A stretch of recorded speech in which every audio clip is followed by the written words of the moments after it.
इसकी सच्चाई जानने के लिए एक दिन हम कैंसर के हॉस्पिटल में घूमने जाने का, कोई भी एक सदस्य अपने परिवार में हो या किसी दूसरे के परिवार में हो, उधर जाने का, उधर चेक करने का कि भाई क्या स्थिति है, क्या नहीं है, और हमें इसके बारे में जानकारी चाहिए। तो बस भ्रमना रखिए कि भाई आप बीमार हैं और आप उस हॉस्पिटल में पहुंच जाएंगे। वहां हॉस्पिटल में जाने के बाद में आप यथावत जैसे मरीज पर्ची लेता है, उसी अनुसार आपको पर्ची लेनी है और वहां पे चेक कराना, टेस्ट कराने के लिए जाना है। जैसे ही आप टेस्ट कराने के लिए जाओगे, तो वहां पर आपको टेस्ट रिपोर्ट जब देंगे तो वो चौंकाने वाली टेस्ट रिपोर्ट आ जाएगी। चौंकाने वाली मैं इसलिए कह रहा हूं कि वहां पर गया हुआ हर बंदा, हर जीव के अंदर, या कोई भी रोगी है या नहीं है, उससे उनको कोई लेना देना नहीं है। बस यहाँ पर यहाँ तक पहुंचा है, इसका मतलब वो रोगी है, ये मान लेते हैं, ये जान लेते हैं, और उन्हें इसी प्रकार का रोगी बना करके उसी प्रकार से ट्रीटमेंट करने लग जाते हैं।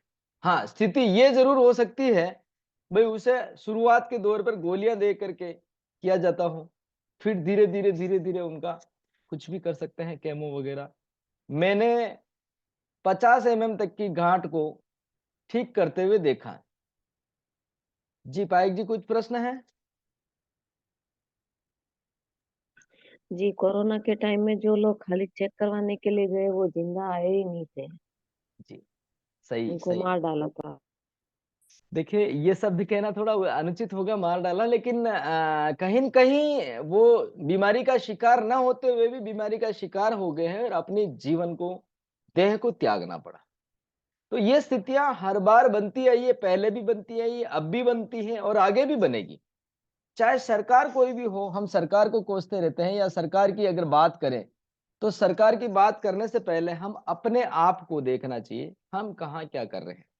आइए हम विषय की बात करते हैं। विषय में जिस प्रकार से हम आज प्रकृति के अंदर जो व्यवस्था बैठ रखी है, प्रकृति के अंदर की जो व्यवस्था है, ये कैसे संतुलित है और ये कैसे अपना अपना समय बदलती है, और क्या ये ऋतु चक्र कैसे काम करता है, क्यों है।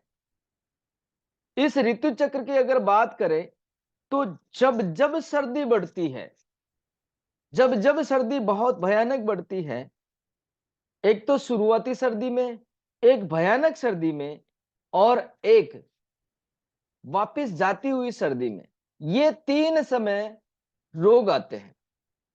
शुरुआती सर्दी में ज्यादा रोग आते हैं, भयानक सर्दी में कम आते हैं, और जिसको आते हैं उसको जटिल आ जाते हैं, और जाते जाते जो रोग आता है वो लेट तक रहता है। इसी प्रकार गर्मी की अगर बात करें, तो सर्दी और गर्मी के बीच के मौसम में गर्मी शुरुआत होते होते बीमारी होती है, अति प्रचंड गर्मी होने पर बीमारी होती है, और गर्मी जाते जाते बीमारी होती है। अगर हम बारिश की बात करें, बारिश के भी शुरुआत में बीमारी होती है, अचानक प्रचंड बारिश में बीमारी होती है, और जाते जाते बीमारी होती है। अब यहां पर शुरुआत में और अंतिम में क्यों होती है, उसका कारण सिर्फ यही है, दोनों का तालमेल नहीं बैठना, या तीनों का तालमेल नहीं बैठना। तीनों की अगर बात करूं, तो सर्दी, गर्मी और जीवन,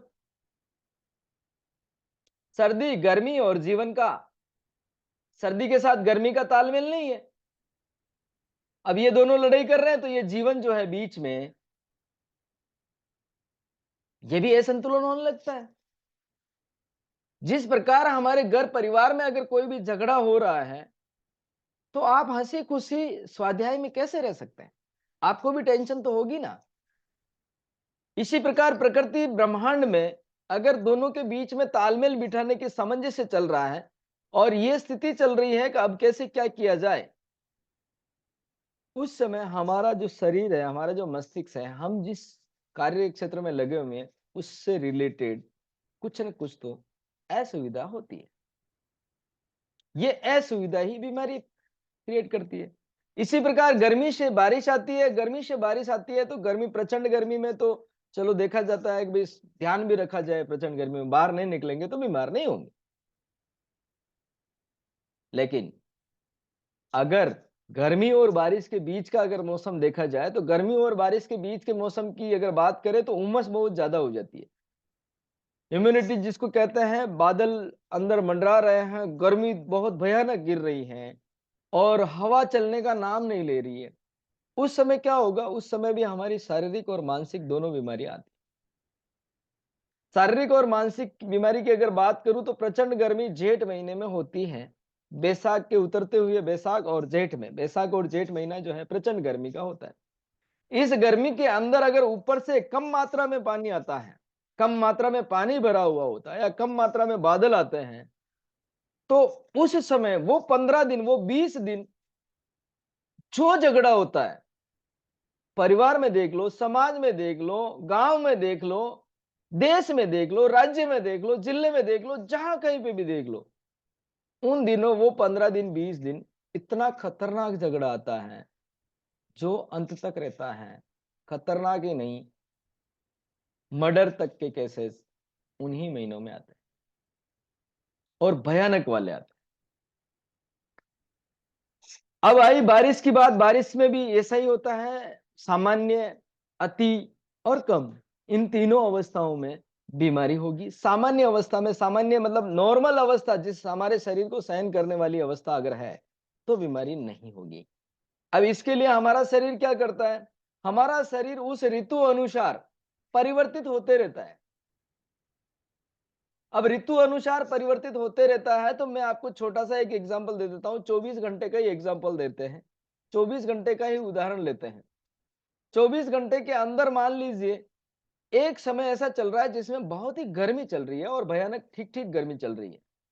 गर्मी चल रही है, हमने क्या किया, निकाला अपना मोटरसाइकिल बाहर या दौड़ लगाने के लिए चले गए दिन में। तो उस भयानक गर्मी के अंदर, उस तेज धूप के अंदर हमारा चेहरा और हमारी स्किन जो है, कलर परिवर्तन हो जाएगा। ये तो बात समझ में आती है कि सूरज की धूप के कारण ऐसा होता है। लेकिन यही व्यक्ति अगर सर्दी के अंदर, भयानक सर्दी के अंदर भी दौड़ेगा तो उसके अंदर भी ऐसा चलेगा तो भी यही स्थिति होती है, जिसे हम शीत लहर कहते हैं, जिसे हम गर्मी की लहर लू कहते हैं। ऐसी स्थितियां आ जाती है। चलिए हम बात कर रहे हैं ब्रह्मांड अपनी कैसे चिकित्सा करता है, मौसम अपनी कैसे चिकित्सा करता है। मोटा मोटी आपको समझ में आ गया है कि सर्दी ठंड की जैसे ही बढ़ती है, ठंड के बाद गर्मी आती है, गर्मी जैसे ही बढ़ती है तो बारिश आती है। इससे ये साफ जायज होता है कि ठंड का इलाज गर्मी है और गर्मी का इलाज बारिश है। ठंड का इलाज गर्मी है, गर्मी का इलाज ठंड अगर करना है, वापस ठंडा करना है तो बारिश, पानी चाहिए। अब यहां पूरी प्रकृति की अपनी व्यवस्था है। कुछ समय सर्दी आएगी, सर्दी अपनी ताकत दिखाएगी, सर्दी अपना घमंड उजागर करेगी, फिर गर्मी कहेगी अब बहुत हो गया, बस करो, मैं आ गया हूं, अब तुम्हारे पत्ते नहीं चलने दूंगा, अब तुम्हारी जो भी सारी क्रियाएं हैं समेट लीजिए। तो इसी बीच में त्योहार आ जाता है। जैसे ही गर्मी ताकत दिखाना चालू करती, फुल ताकत दिखाना चालू करती, अति होने लगती है, तो फिर क्या होता है? बारिश आना चालू हो जाती है और पूरी भयानक से भयानक गर्मी, जहां पे आग बहुत ही जल्दी पकड़ ले, उस भयानक गर्मी को भी बारिश शांत कर देती है। तो इसी प्रकार ये चक्र है बचपन जवानी बुढ़ापे का, ये चक्र है सर्दी गर्मी बारिश का, ये चक्र है मौसम का। यही चक्र हमारे शरीर के अंदर है और इसी चक्र के साथ साथ हम अपना ट्रीटमेंट आसानी से कर सकते हैं। आइए हम समझते हैं और इसको गहराई से।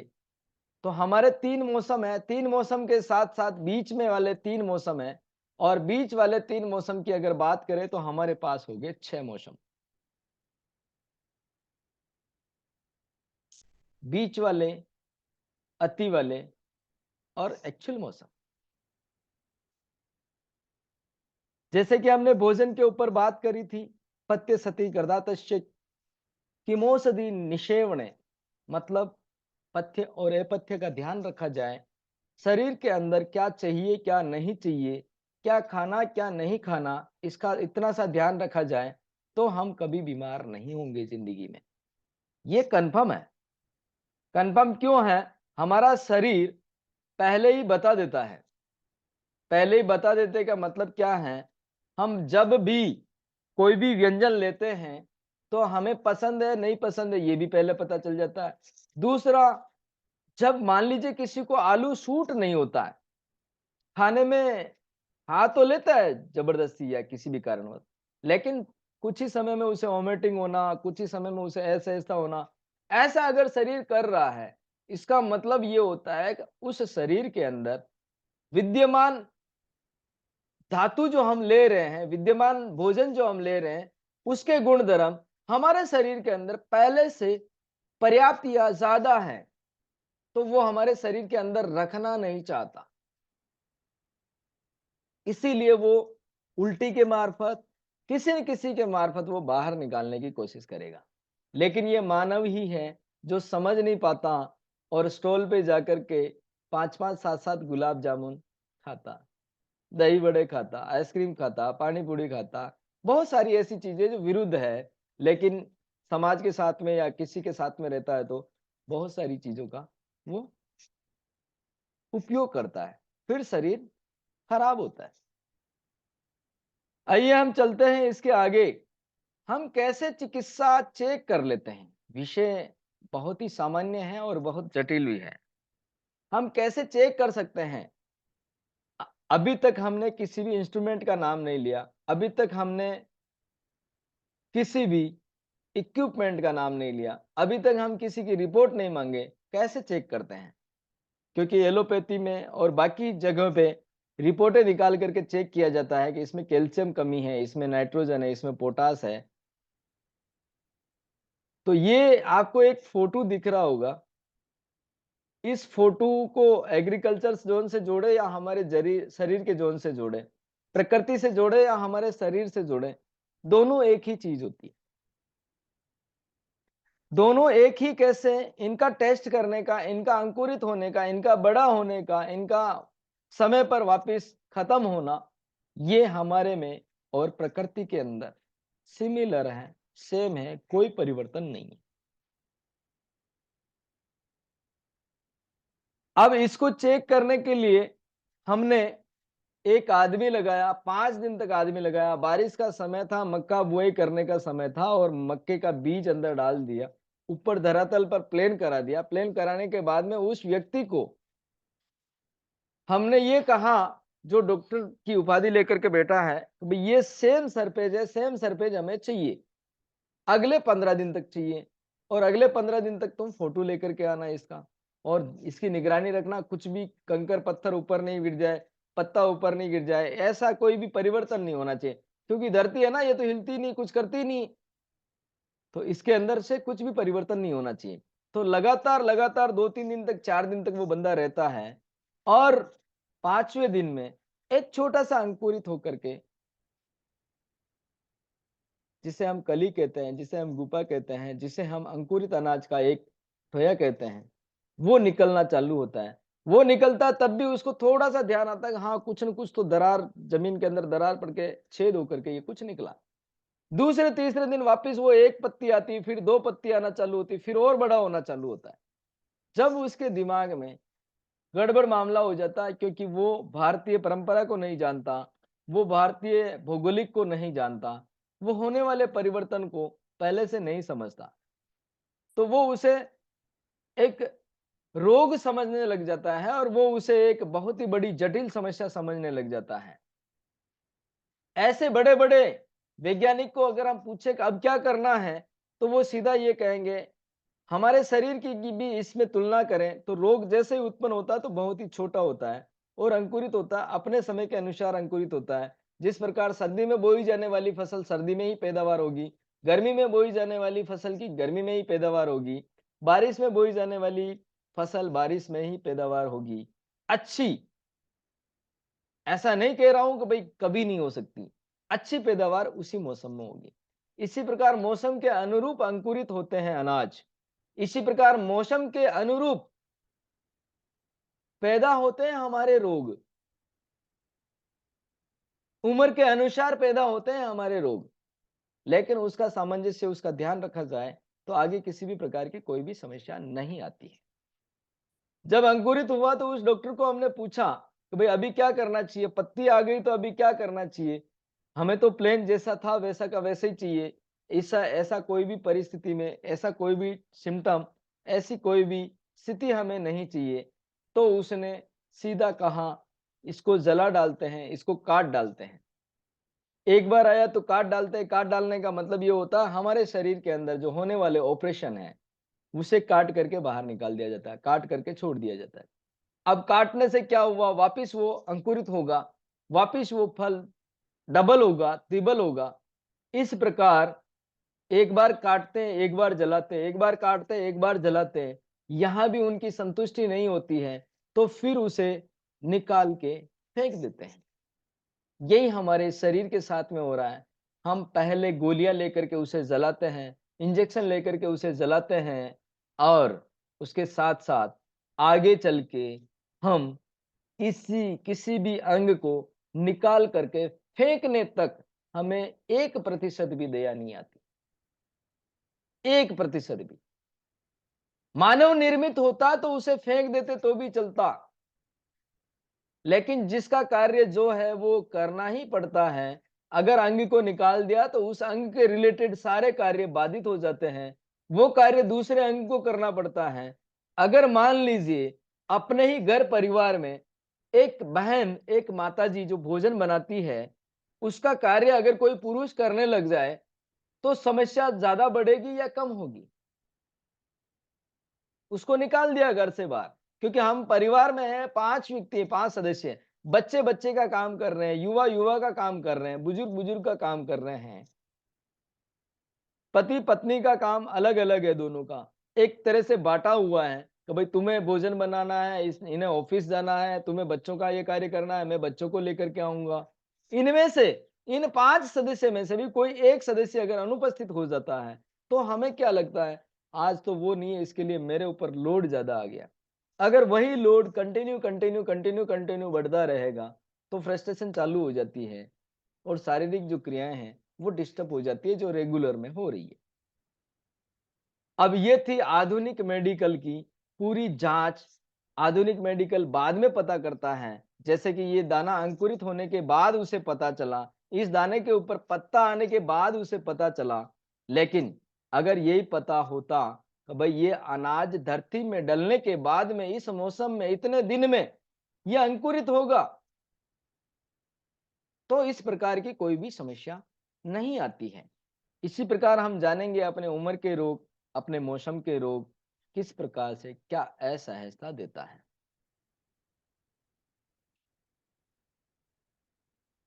आइए हम आगे चलते हैं। आप सभी अभी सीखना चाहते होंगे कि भाई रोग सिखा दो या रोग की परिभाषा बता दो या रोग का इलाज कराना सिखा दो। तो मैं आपको थोड़ा-सा ध्यान दिलाना चाहता हूँ कि आप सभी को सारी चीज़ें पता हैं, नहीं पता ऐसा नहीं है। सब जानते हैं। क्यों जानते हैं? क्योंकि ये ब्रह्मांड जो है पंच तत्व, पंच ऊर्जा से, पंच महाभूत से चल रहा है। इसमें हमने देखा है क्षिति जल पावक गगन समीरा पंच रचित अति अधम शरीरा, पृथ्वी, जल, वायु, अग्नि, आकाश। अगर यही है, इसी में से मान लीजिए अग्नि बढ़ती है तो गर्मी बढ़ जाती है, जल बढ़ता है तो सर्दी बढ़ जाती है, आकाश और जल बढ़ता है तो बारिश बढ़ जाती है। इसी प्रकार हमारे शरीर के अंदर भी ऐसे ही कुछ तत्व है, ऐसे ही कुछ ऑर्गन है, जो बढ़ जाते हैं तो समस्या हो जाती है।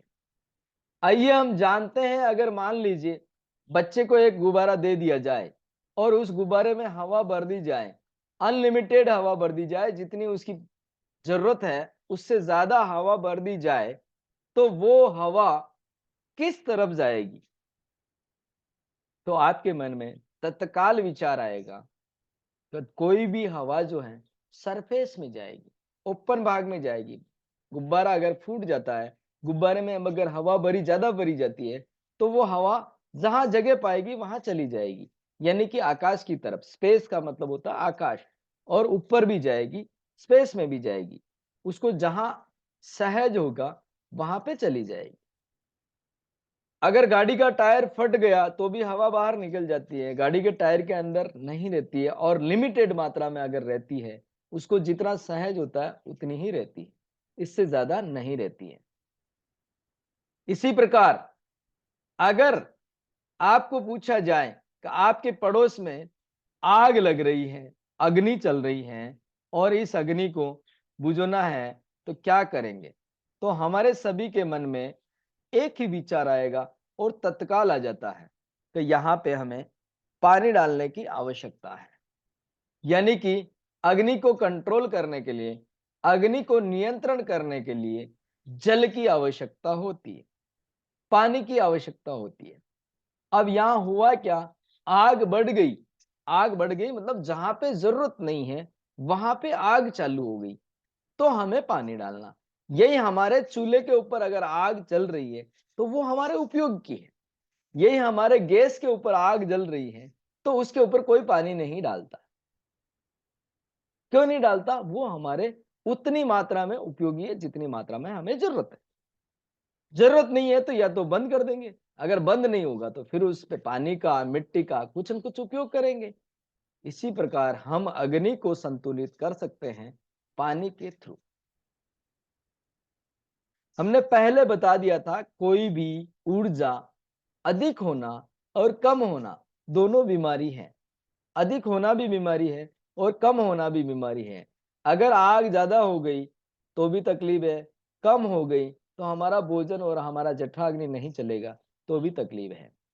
तो जब जब आग आग को हम कुछ कभी, कई लोग अभी आगे प्रश्न आएगा कि ज्वर जैसे बुखार आ गई तो क्या करना चाहिए, उसका हम आगे बताएं।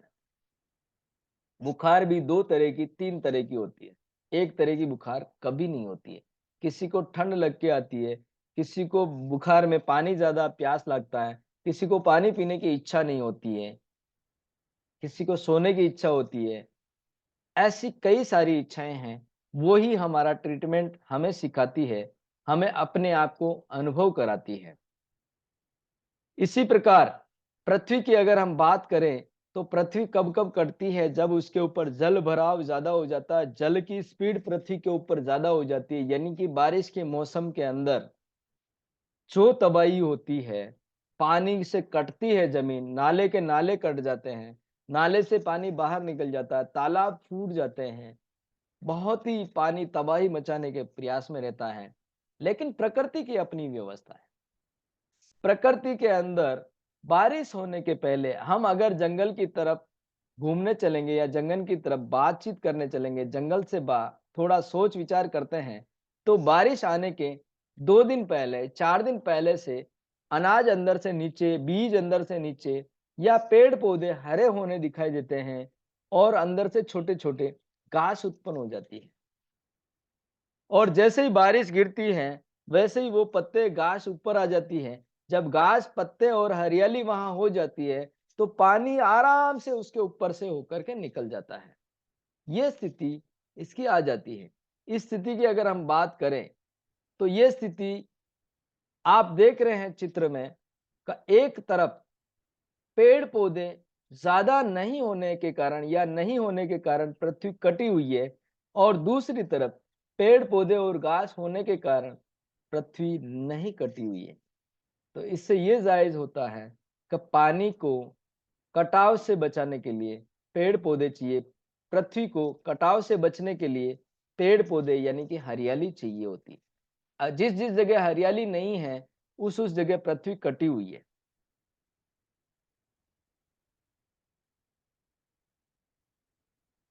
ये पृथ्वी कटी हुई है। आइए हम आगे चलते हैं आकाश की तरफ। तो आकाश की अगर हम बात करें तो आकाश का जो नियंत्रण है, आकाश कैसे बिगड़ता है कैसे नहीं बिगड़ता, ये तो हमें पता नहीं चलता। लेकिन थोड़ा सा विचार करके देखिए, आकाश कब बिगड़ता है और आकाश किसे कहते हैं। हमने कल समझा था आकाश जो है ये पूरा स्पेस है, खाली स्पेस पूरा आकाश। अगर खाली स्पेस पूरा आकाश है तो इसमें है क्या? इसमें जो हमें नहीं दिख रही है वैसा वायु है, कुछ वायु के तत्व होंगे, कुछ वायु के ऑर्गन होंगे, ऐसे ही कुछ भौगोलिक स्थिति है। अगर इनमें कुछ बिगड़ गया, इनमें कुछ हमें असहजता हो रही, जैसे कहीं-कहीं पे घुटन होता है, कहीं-कहीं पे कुछ होता है, फ्रस्ट्रेशन होता है, बहुत सारी ऐसी बीमारियाँ होती हैं, जो हमारे आवरण और आभा मंडल में होती हैं। इससे कई बार, कई जगह ये कहा जाता है नेगेटिव ऊर्जा और पॉजिटिव ऊर्जा। अगर नेगेटिव ऊर्जा और पॉजिटिव ऊर्जा ये दोनों भाई-बहन हैं, ये दोनों पति-पत्नी हैं, ये दोनों हर जगह आपको मिलेंगे। आपके घर के एक कमरे के अंदर एक कोने में नेगेटिव मिलेगा, किसी न किसी एक कोने में पॉजिटिव मिलेगा। ये यंत्र आते हैं आजकल चेक करते हैं। इसे पूरी तरह से अच्छा करने के लिए क्या करें? इसे पूरी तरह से अच्छा करने के लिए आपके पास अपने सामंजस्य अनुसार, अपने समय के अनुसार सूर्योदय और सूर्यास्त के समय अग्निहोत्र हवन करना है। इस प्रकार का एक पात्र आता है, जो मिलता है और उसके अंदर देसी गाय के छाने कंडे और उसके अंदर धूप आहुति देनी है। सूर्य उदय के समय सूर्योदय की तरफ, सूर्यास्त के समय सूर्यास्त की तरफ मुँह रख के देना होता है। 16 आहुति अच्छी मानी जाती हैं। उसके बाद आप अगर कम ज़्यादा भी देते हैं, तो कोई भी किसी भी तरह की कोई भी परेशानी नहीं। इस अग्निहोत्र से हम हमारे शरीर के अंदर व्याप्त आकाश तत्व की सारी ऊर्जाओं को नियंत्रण कर देते हैं। इस अग्निहोत्र से हमारे ब्रह्मांड के अंदर, हमारे आसपास जो विद्यमान नेगेटिव ऊर्जा है, जो वायरस है, जो कीटाणु हैं, वो सारे नष्ट हो जाते हैं और हमें पॉजिटिव फील होता है। अच्छा कार्य करने के लिए हम अग्रेसित हो जाते हैं। ये पानी जो है, ये जल जल बढ़ा हुआ है, जल यानी कि तबाही मचा रहा है, जल चारों तरफ घूम रहा है। अब जल चारों तरफ जा रहा है, स्क्रीन दिख रही है सभी महानुभाव को? जी आचार्य जी, जी। बहुत सुंदर। हाँ जी।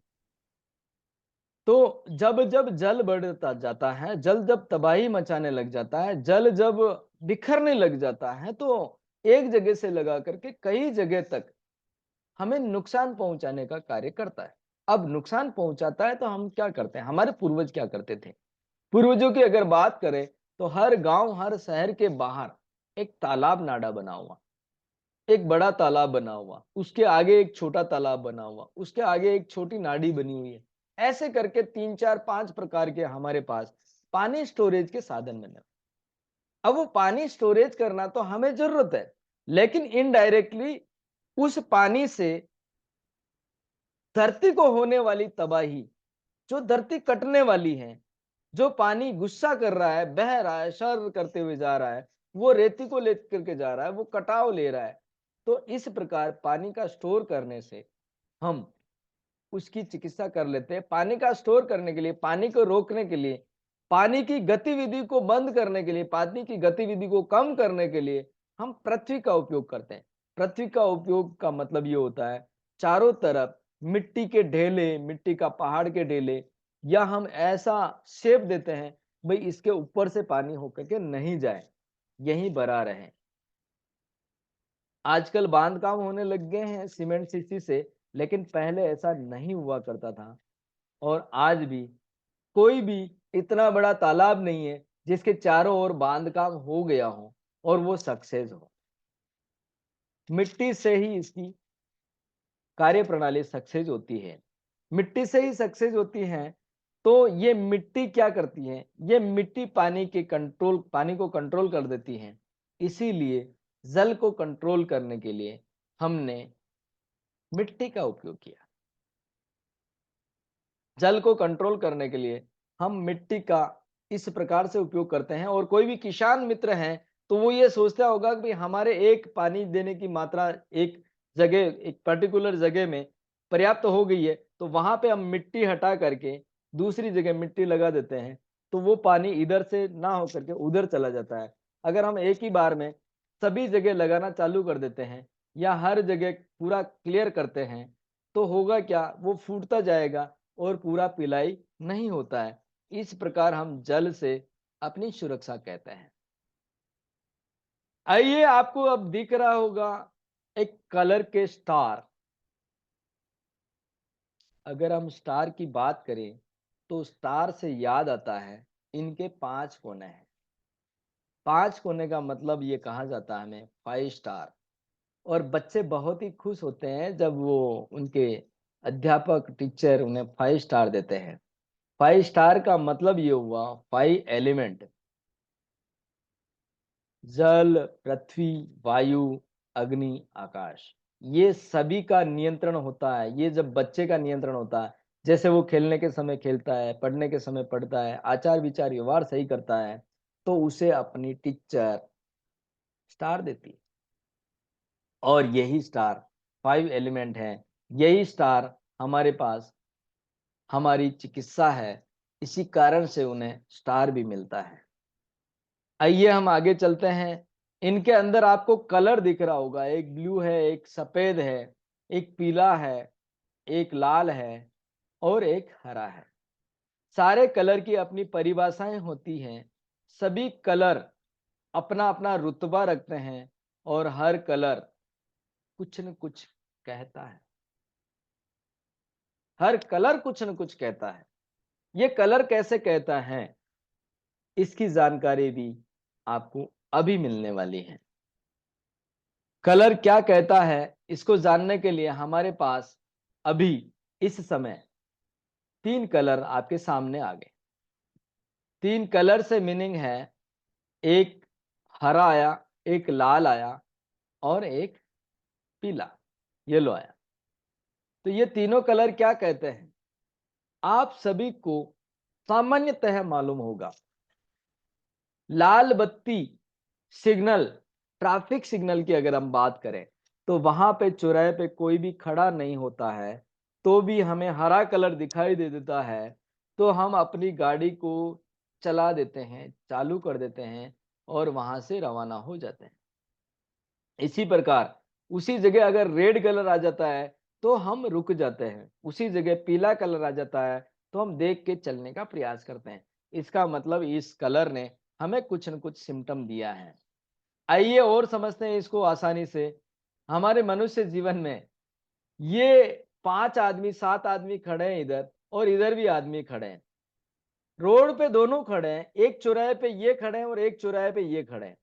तो हम गाड़ी जो चला रहे हैं, चालक जो है, कौन से आदमी को देख करके, एक वर्दी धारक, एक सफेद कलर और ब्राउन कलर के आदमी को देख करके रुकता है, सचेत होता है, या अपने आप को एक असहज मान करके कि भाई हाँ, कहीं रुका ना ला, कहीं कुछ कर ना ले, वो करेगा, या एक दूसरे कलर की वर्दी में खड़े आदमियों से देख करके डरेगा।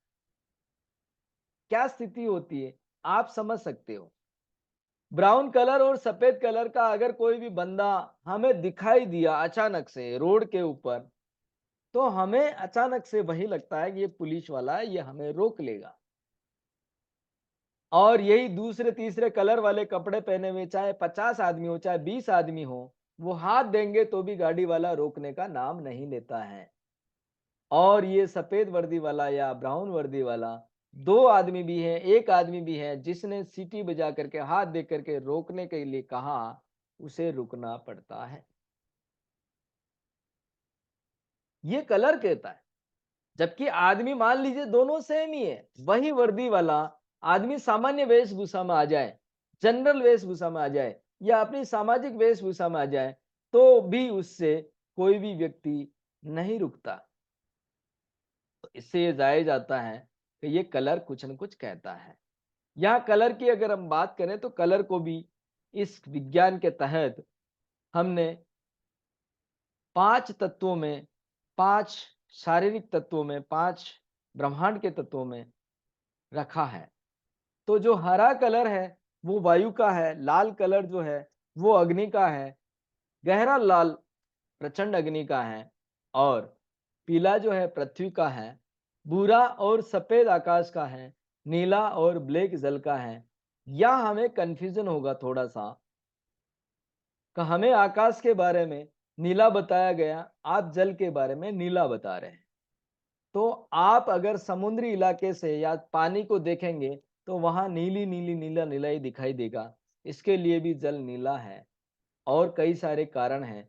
आकाश की अगर बात करें तो आकाश का कलर ना तो किसी ने देखा है, ना आज दिन तक कोई बता पाया है। अब हम अगर 12 महीने की बात करें, 12 महीने के अंदर कलर के अपने अपने गुण धर्म हैं। 12 महीने के अंदर हमारे ऑर्गन के अपने गुण धर्म हैं। 12 महीने के अंदर हमारे तत्वों के कुछ अलग अलग गुण धर्म हैं। अलग अलग स्थिति में ये आए हुए हैं। जो ब्लैक कलर दिखाई दे रहा है वो कभी कभी अग्नि में भी दिखाई देता है, यानी कि प्रचंड अग्नि जिसे हम कोयला कहते हैं, अग्नि जल के बुझ चुकी होती है, उससे भी काला कलर कहते हैं। आइए हम बात करते हैं वायु की। वायु का कलर हरा है। वायु का कलर हरा क्यों है? क्योंकि वायु हमें पेड़ पौधे हिलने से पता चलता है, और वायु जहां जहां पे मूवमेंट करती है उस क्षेत्र में पूरी हरियाली ही हरियाली है, और उसी हरियाली के कारण हम उसे हरा कलर कहते हैं। वायु को हरा कलर कहते हैं। इनके अभी रस भी आएंगे, 6 के 6 रस आएंगे, उसकी बात भी हम करें। अग्नि की अगर हम बात करें तो अग्नि तो वैसे ही स्वतः लाल है, इसमें कोई भी संदेह नहीं है। प्रचंड अग्नि उससे थोड़ी तेज है, लाल और काली के अंदर आ जाती है, डार्क के अंदर आ जाती है। पृथ्वी की अगर हम बात करें तो पृथ्वी पीली है। पृथ्वी पीली कैसे है? पृथ्वी तो ब्राउन होती है, कहीं लाल होती है, कहीं सफेद होती है। मिट्टी तो हमने कहीं पत्थर कौन सा कलर का अलग अलग भिन्न भिन्न कलर के देखे हैं, लेकिन यहाँ भिन्न भिन्न कलर दिखाई देने से मतलब नहीं है, उसके गुण धर्म और उसके कार्य को देख करके हैं। जिस प्रकार पृथ्वी के अंदर कोई भी बीज अंकुरित होता है तो सबसे पहले उसके ऊपर वाला जो भाग है वो पीला कलर लेकर के निकलता है, तो इसे हम पीला कहते हैं। आकाश को नीला और ब्राउन इसलिए कहते हैं कि भाई ये हमें कोई भी विशेष रूप से दिखाई नहीं देता है। अगर इसके ऊपर कोई भी कलर आ जाता है, मान लीजिए हवाई जहाज जा रही है तो हवाई जहाज वाला कलर आ गया, लाल लाइट लग रही तो लाल लाइट वाला कलर आ गया, और ऊपर कुछ भी गतिविधि हो रही है, पानी की गतिविधि हो, बादल की गतिविधि हो, सूर्य की गतिविधि हो, चंद्रमा की गतिविधि हो, अगर कोई भी कलर के ऊपर दूसरा कोई कलर या दूसरा कोई चीज दिखता है तो वो केवल और केवल सफेद के ऊपर ही दिखता है। जैसे मैंने मान लीजिए सफेद कपड़ा पहना है, इसके ऊपर लाल कलर लगाऊंगा तो भी दिखेगा, काला लगाऊंगा तो भी दिखेगा, पीला लगाऊंगा तो भी दिखेगा। दूसरा कोई भी कलर सफेद को छोड़ करके कोई भी कलर लगाएंगे तो इसके ऊपर विजिबल होगा। तो हमें आकाश के ऊपर कई सारे कलर, रंग बिरंगे अतरंगे कलर दिखाई देते हैं। वो क्यों दिखाई देते हैं? क्योंकि उसका जो कलर है वो सफेद है। यही अगर काला होता, आकाश सबको सहन करने की स्थिति रखता है। सबको आने दो, काला आ गया आने दो, लाल आ गया आने दो, हरा आ गया आने दो, वो सबको समावित करने की इच्छा रखता है और संपूर्ण रूप से कर लेता है समावेश। अगर इसी जगह काला होता, नीला होता, तो नीले के अंदर दूसरा कोई भी कलर बहुत ज्यादा इफेक्टिव नहीं दिखता जितना सफेद के अंदर दिखता है। अब जल का कलर ब्लू आपको समझ में आ ही गया। जल का कलर काला, काले का मतलब ये होता है पूरी रात। रात के अंदर पूरा जब काली रात होती है, अंधेरी रात होती है, तब काला काला दिखाई देता है, और जल के सिम्टम भी काले ही होते हैं और काला ही चलता है। आइए हम बात कर लेते हैं अब इनके महीनों की। ये अलग अलग, जैसा कि मैंने पहले बता दिया था पीछे, तो 6 ऋतुएं हमने डायग्नोस करी है, 3 ऋतुएं और 3 बीच वाली 6 ऋतुएं हम अगर हमने डायग्नोस करी है, इसके साथ साथ में हमारे लिए 12 महीने हैं, और 12 महीने को अगर हम 6 से भाग देते हैं तो हर एक ऋतु के 2-2 महीने आते हैं। अब अगर हम उन 2-2 महीनों की बात करें तो हम यहाँ पर प्राचीन संस्कृति के अनुसार और गो विज्ञान के अनुसार हम हिंदी महीनों की ही बात करते हैं, क्योंकि अंग्रेजी महीने कभी 28 के आ जाते हैं तो कभी 21 के आ जाते हैं, कभी 29 के आते हैं, और वो हमारा कैलेंडर नहीं है। पौष और माघ जो है वायु का महीना गिना जाता है। अब ये वायु का महीना क्यों गिना जाता है? पौष और माघ के समय में शीत लहर चलती है और बहुत ही ठंडी-ठंडी हवा धीरे-धीरे चलती है तो भी नुकसान करती है। और इस समय ज़्यादा बीमारियाँ वायु रोग की आती है। वायु रोग वाले ही इस समय ज़्यादा बीमार होते हैं। आगे चल के हम हमारे शरीर को भी इन 6 भागों में बाँटेंगे। जिस प्रकार आयुर्वेद ने 3 भागों में बाँटा है, वात, पित्त, कफ, उसी प्रकार हम इसे 6 एलिमेंट में 6 ऊर्जाओं में बाँटेंगे। क्योंकि 6 में बाँटेंगे तो हम हमारी उम्र भी डिसाइड करके उम्र के अनुसार भी हम उसे श्रेणी में ले लेंगे। जिस प्रकार आयुर्वेद ने बचपन, जवानी और बुढ़ापा किया है, उसी प्रकार हमने बचपन को 2 भाग में, जवानी को 2 भाग में, बुढ़ापे को 2 भाग में, 6 भाग में हम बाँट लेंगे। तो हमें आसान हो जाएगा समझना। फाल्गुन और चैत्र महीने में अग्नि बढ़ती हुई नजर आती है, सर्दी कम हुई नजर आती है और चैत्र महीने चलते चलते, फाल्गुन के चलते चलते अग्नि जो है, गर्मी जो है चालू हो जाती है। बैसाख और जेठ में प्रचंड अग्नि चालू हो जाती है, यानी कि बाहर निकलना नामुमकिन जैसा हो जाता है धूप में, दोपहर में। आषाढ़ और श्रावण की अगर बात करें, आषाढ़ और श्रावण को पृथ्वी में इसलिए रखा गया है। आषाढ़ और श्रावण में आषाढ़ महीने में पहली बारिश होती है, जेठ के अंतिम पखवाड़े में और आषाढ़ महीने में बारिश होती है, तो वहां पे भीनी भीनी खुशबू आती है। वो भीनी भीनी खुशबू पृथ्वी की है, तो इसे पृथ्वी में रखा गया। भाद्रपद और अश्विन की बात करें तो भादो और अश्विन में हमारे प्रकृति के अंदर भी कई सारे कलर होते हैं। जैसे फसल जो है पकने के लिए तैयार हो जाती है, वो कभी ब्राउन कलर का रूप ले लेती है, इसीलिए उसे भाद्रपद और अश्विन में रखा गया। उस समय आकाश के अंदर होने वाली गतिविधियां, यानी कि भाद्रपद और अश्विन में बादल तो होते हैं लेकिन बारिश उतनी नहीं होती। बादल तो दिखाई देते हैं लेकिन उतनी ज्यादा बारिश नहीं होती, कम होती है। जितनी आषाढ़ श्रावण में होती है उतनी बारिश भाद्रपद और अश्विन में नहीं होती है। कार्तिक और अगन की अगर हम बात करें, कार्तिक और अगन को जल में लिया गया है और ये जल, वहां बारिश नहीं है और जल में क्यों लिया गया, सभी को ये प्रश्न बनता होगा। लेकिन इस प्रश्न के उत्तर में, जब ठंड लगती है या ठंडी होती है, ठंडी का मेन कारण यही है पानी का बर्फ बन जाना। पानी जब ठंड करने लगता है, ठंडा हो जाता है, तो वो बर्फ होता है। बर्फ की अवस्था में वो सर्दी में होता है और सर्दी में हमें कार्तिक और अगहन की सर्दी ही ज्यादा परेशान करती है।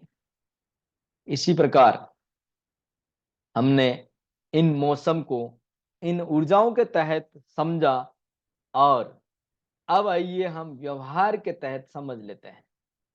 इनका व्यवहार क्या है? वायु का व्यवहार क्या है? वायु का व्यवहार है चंचलता, गतिशीलता, तत्काल गुस्सा और गुस्सा होकर के वापस शांत हो जाना तत्काल से, किसी भी तरह का कोई भी मनमुटाव नहीं आना और खुद से जितना बल है उससे ज्यादा बल लगाना, ये होता है वायु का स्वभाव। अब यहां मैं बच्चों की प्रवृत्ति की अगर बात करूं तो बच्चे जो 0 से 12 साल के हैं वो एक जगह रुकते नहीं है। वो रुकते नहीं का मतलब क्या होता है, वो चंचल होते हैं, इधर उधर उधर उधर 5 मिनट 10 मिनट भी एक जगह नहीं रुकेंगे। और रुकेंगे, मान लीजिए वो बैठे हैं तो भी बैठे बैठे में भी मूवमेंट चेंज करते रहेंगे, खड़े हैं तो भी मूवमेंट चेंज करते रहेंगे। कुछ भी चीज उन्हें मिल गई तो वो या तो पटकने लग जाएंगे या कुछ मस्ती करने लग जाएंगे, उसे हम मस्ती का नाम दे देते हैं। ये स्थितियां 0 से 12 साल के बच्चे में होती है। और इसके बाद में जो अग्नि होती है, अग्नि का मतलब होता है क्रोध, अग्नि का मतलब होता है वो गुस्सा, अग्नि का मतलब होता है जोश, यानी कि काम करने का बहुत तगड़ा वाला जोश रहता है। काम करने का जो जोश रहता है वो 12 से 24 वर्ष की उम्र में रहता है। उमंग रहती है, जज्बा रहता है, उसे चाहे कोई भी काम किसी भी अवस्था में अपना दोस्त, अपना मित्र या उसके रिलेटेड कोई भी काम दे दो, वो तत्काल कर लेगा, किसी भी तरह का ना नहीं कहेगा। लेकिन इस 12 से 24 साल वाले की एक आदत और रहती है, अगर उसके काम का चीज नहीं है तो वो सुना हुआ भी अनसुना कर देता है, जैसे उसे पता ही ना हो, जैसे उसे बताया ही नहीं गया हो, जैसे उसको कोई फ़र्क ही नहीं पड़ रहा हो। इस प्रकार की स्थिति 12 से 24 साल की होती है। अब 24 से 36 की जो स्थिति है वो प्रचंड अग्नि में आ जाती है। 24 से 36 का मतलब होता है प्रचंड अग्नि। प्रचंड अग्नि हम किसे कहते हैं? प्रचंड अग्नि का मतलब उसे गुस्सा तो है, लेकिन वो ध्यान रखता है कि क्या मैं इससे जीत पाऊँगा या इससे नहीं जीत पाऊँगा? इससे लड़ना चाहिए या इससे नहीं लड़ना चाहिए? अपनी ताकत का जायज़ा खुद लगा करके, सामने वाले की ताकत का जायज़ा लगा करके, निर्णय लेने वाला क्रोध जो है 24 से 36 के बीच वाले व्यक्ति में रहता है। स्थिरता, आलस्य, धैर्य, क्षमता और सहनशीलता जो है पृथ्वी का मतलब होता है 36 से 48।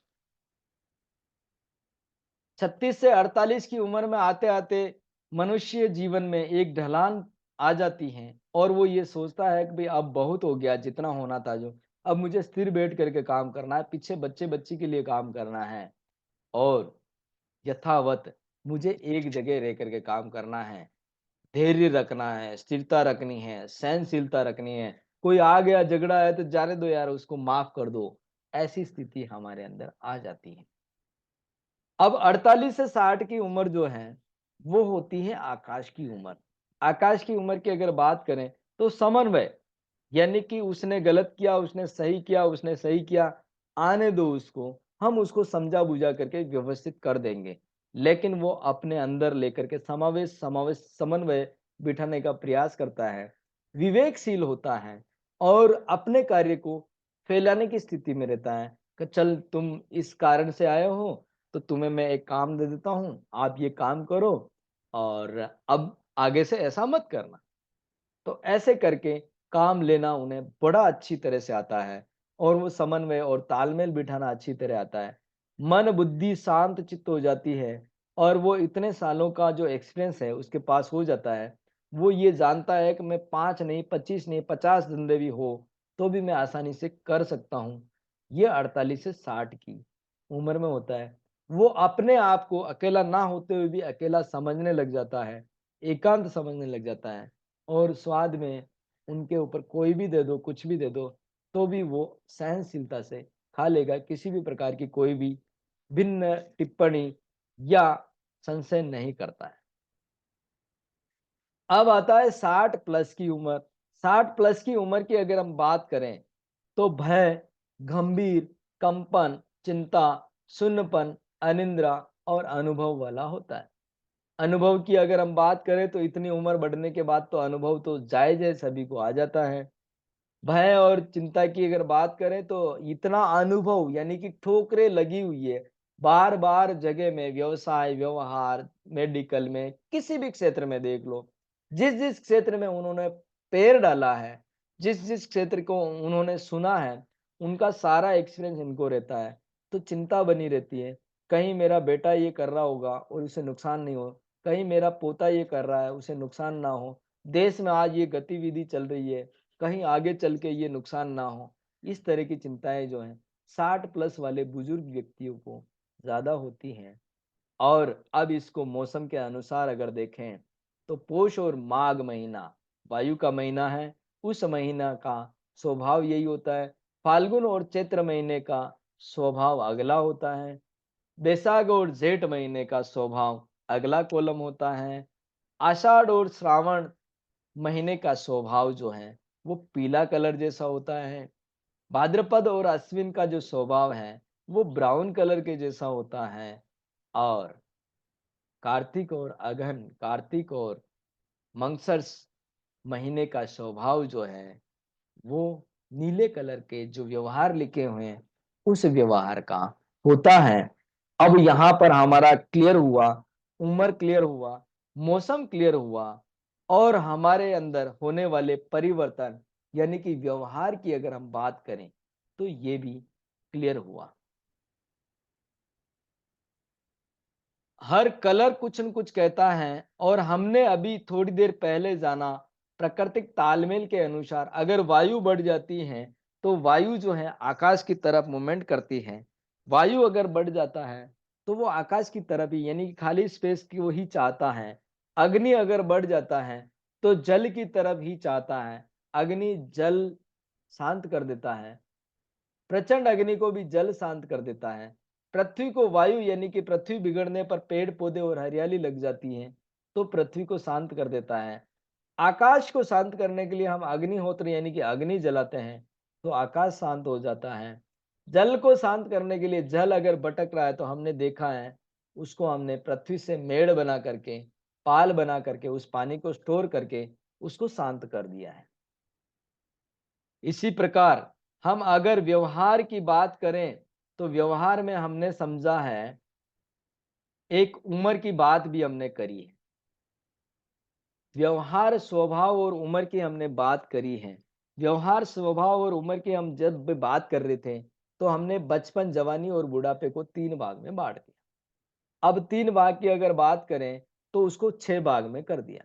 वात, पित्त, कफ को 6 भाग में कर दिया।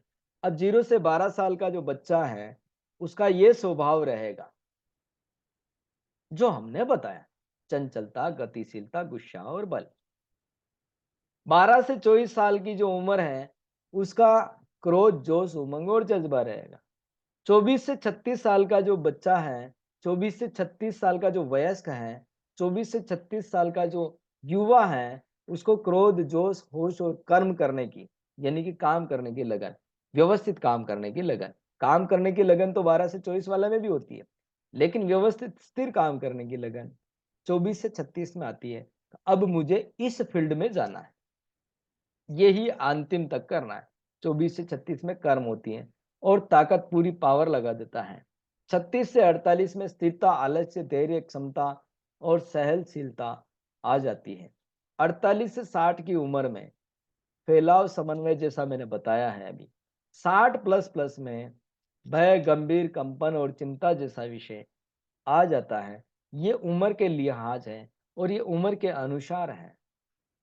इसी प्रकार अलग-अलग मौसम यानी कि 12 महीने के मौसम का कालचक्र हमने पढ़ा।